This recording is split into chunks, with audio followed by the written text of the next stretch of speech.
지금은 대통령도 했지만 이명박 후보였을 때 뭐 정신없이 밀어댔던 사람들 있죠. 말도 안 되는 소리를 가지고. 왜 그렇게 밀어댔을까요? 대통령 되면 한 자리 하려고. 그래서 성공했죠. 어쨌든 간에 한 자리 했고 떨어졌으면 쪽박 차는 거예요. 그러니까 막 온몸을 던져서 밀어댔던 거죠. 마찬가지로 예수를 쫓아다녔던 그 사람들 중에는 예수의 복음이라든가 뭐 사랑이라든가 하나님의 뜻이라든가 이런 것보다는 어떻게 하면 예수 딱 보니까 아 이건 투자 가치가 있어. 뭘 밀면 한 자리 하겠어. 그러면 나도 그 자리에 들어가야지 하는 생각을 가지고 있었던 건 사실입니다. 성서에 그게 나와 있어요. 그래서 제자들끼리 싸워요. 뭐라고 싸우는가 하면 야 이번에 이제 예루살렘으로 점점 가. 이제 다음 주면 들어가. 뭐 내일이면 들어가. 모레면 들어가. 뭐 하여튼 이러고 있는 상태에서 제자들끼리 자기들끼리 뭐라고 싸우는가 하면 야 그러면 우리가 예수가 왕이 되면 네가 재무 맡아라. 네가 국방 맡아라. 아 싫어 내가 재무 맡을 거야. 뭐 이러고 자기들끼리 싸워요. 그게 성서에 나와 있습니다. 이런 시기에 예수께서 예루살렘 성으로 들어갑니다. 제자들은 제자들대로, 제사장들은 제사장들대로, 율법주의자들은 율법주의자들대로. 또한 그 당시에 창어 땅이라고 하는 것이 있었어요. 성서에는 나타나지 않는 부분인데 창어 땅이라고 하는 건 뭔가 하면 혁명주의자들입니다. 그래서 당시 예수가 살았던 그 예루살렘 그리고 유다 지방은 로마의 통치를 받고 있었죠. 지배지였죠. 그런데 자기 민족주의자들은 열렬한 민족주의자들 우리 민족이 독립해야 된다. 그래서 무력으로 독립투쟁을 했던 그런 사람들이 있었습니다. 그 사람들이 찰럿 땅들이었어요. 그 찰럿 땅들은 뭐라고 생각을 하는가 하면 아!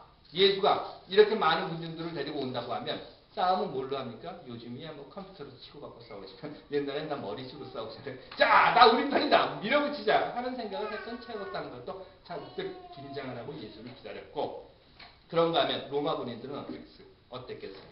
그들 역시 불안한 마음으로 기다렸을 테고 그 주변의 백성들까지 하고 어우러져 있는 갈등과 긴장의 관계 속에서 예수가 지금 예루살렘 성으로 들어가는 겁니다. 제자들은 뭐라고 생각했을까요? 들어가면 난 한 자리 할 거야. 제사장들은 야 이거 들어오면 우리 밥그릇 뺏기는 거 아니야.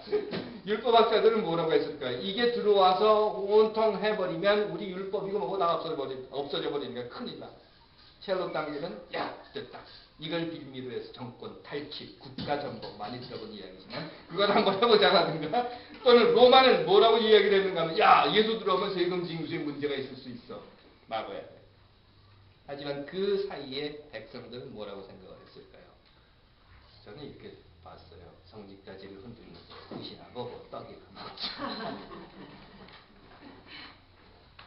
성서를 구원사라고 하는 측면에서 보면요. 그래서 하나님께서 사람들을 어떻게 사랑하시고 하나님께서 사람들에게 어떻게 사람답게 살 수 있는 길을 열어주셨는가라고 하는 것으로 성서의 문서를 다 본다고 하면 역사를 본다고 하면 이 큰 성서의 흐름 속에서 두 개의 큰 봉우리가 있습니다. 하나는 모세라고 하는 봉우리 그리고 하나는 예수라고 하는 봉우리. 구약에서 만날 수 있는 이 모세. 그 모세는요. 이스라엘 백성들의 몸이 그러니까 physically 노예로 되어 있을 때에 그 노예 생활로부터 구원해낸 사람입니다. 그런데 그렇게 120년 동안 고생을 하면서 이스라엘 백성들을 특히나 마지막 40년은 직접 광야에서 그 백성들과 함께 고생하면서 마지막 약속의 땅 앞에 딱 들어서서는 지난번에도 말씀드린 것처럼 하나님이 느보산 꼭대기에 딱 세워놓고 뭐라고 하시는가 하면 자, 봐! 저기가 네가 40년 동안 기다렸던 아니 네 인생 120년을 위해서 준비되어 있는 땅이야. 저기만 가면 저기가 가나안 땅이야. 저게 약속의 땅이고 저과 꿀이 흐르는 땅이고 저기가 그렇게 오랜 너희 조상들이 그리워했던 그 땅이야. 저기만 건너가면 돼. 그런데 넌 못 가. 이렇게 하셨어요. 모세 이야기는 여러분들이 많이 들어보셨습니다. 어쩌자고 아들로 태어나서 그것도 강물에 버려지고 히브리 노예 신분으로 팔아오고 자라고 오랜 고민과 어려움 속에서 미디안 광야로 도망가고 양치고 잘 먹고 잘 살만 하니까 또 하나님이 너희를 하늘에서 다시 끄집어가지고 이집트로 데리고 와서 이집트 파라오와 또 치고받고 싸우고 뭐 하여튼 죽음의 공포와 위협 속에 있다가 40년 떠돌이 방황 생활을 하고 마침내에 그곳으로 와서 이제 가면 되는 그 자리에 서 있는데 하나님의 말씀은 그것이었죠. 보기는 하되 만지지 마라. 모세는요 광야 40년 동안 그 백성들을 끌고 다니면서 하나님께 수없이 간구를 해요. 기도를 합니다. 홍해가 가로막고 있을 때, 물론 이제 홍해에 대한 이야기도 나중에 말씀드리겠습니다. 여하튼 가로막고 있을 때, 금송아지를 만들어서 하나님을 떠나버렸을 때, 십계명 돌판을 깨뜨렸을 때, 또는 광야에서 불뱀 사건이라든가 고라자손의 반역 사건들, 이 모든 일들이 일어날 때마다 모세는 늘 하나님께 간구를 합니다. 이 백성들을 살려주십시오. 이 백성들을 살려주십시오. 이 백성들을 위해서라고 하면서 기도를 하죠. 그런데 성서에 보시면요, 모세는 자기 자신을 위해서 한 번도 기도를 해본 적이 없어요. 글쎄요, 그 마지막 순간에 느보산 꼭대기에 이렇게 딱 서가지고 하나님이 보기는 못해 너는 들어가지 못해라고 했을 때 하나님 그래도 그렇지. 그냥 이만큼만 밟아보고 올게요. 이렇게 한 번이라도 간구해 볼 수 있지는 않았을까요? 그런데 모세는 그런 얘기를 하지 않습니다. 자기가 서 있는 그 느보산에서 구원사의 한 보물인 모세는 철저하게 자신을 내버리지 하나님께 모든 걸 바치고 죽어버리는 인간이 됩니다. 지금 예루살렘 성으로 입성하시는 예수님 모두가 주목하고 있다고 했어요. 온 유대가 신경을 곤두세우고 있는 그 일촉즉발의 긴장 상황 속에서 들어갑니다. 위풍당당하게 들어가야 하는 개선군 그것이 아니라 높은 말 한 장 위에 앉아있고 그리고 주변에서 군장이나 깃발을 들고 있는 것이 아니라 어린 나귀 새끼를 타고 띠뚱띠뚱 거리면서 가죠. 그리고 주변에는 아이들이 뛰고 어른들이 소리치고 난장을 부립니다. 얼마나 심했으면 주변에 서 있던 사람들이 저 사람들 좀 조용히 시켜라 하고 이야기할 만큼 그 난장판을 치면서 전혀 전돈되지 않고 규율이라든가 이해라든가 아무것도 갖춰지지 않은 떠들고 노래 부르고 펄쩍거리고 이리 뛰고 저리 뛰고 막 되먹은 제멋대로 생긴 모습으로 그냥 예루살렘 성으로 들어가는 거예요. 예수께서 십자가에서 보여주신 것은 사랑이라고 합니다. 사랑. 아, 참. 사랑 이야기하는 게 많죠. 뭐 사랑 안 해본 사람이 있어요. 다 해봤지. 사랑, 내 사랑하는 것부터 시작해서, 아이고, 내가 그놈의 사랑 때문에 이파이자가 이러는 것까지 말이죠. 내가 눈에 뭐가 씌웠지, 이런 거.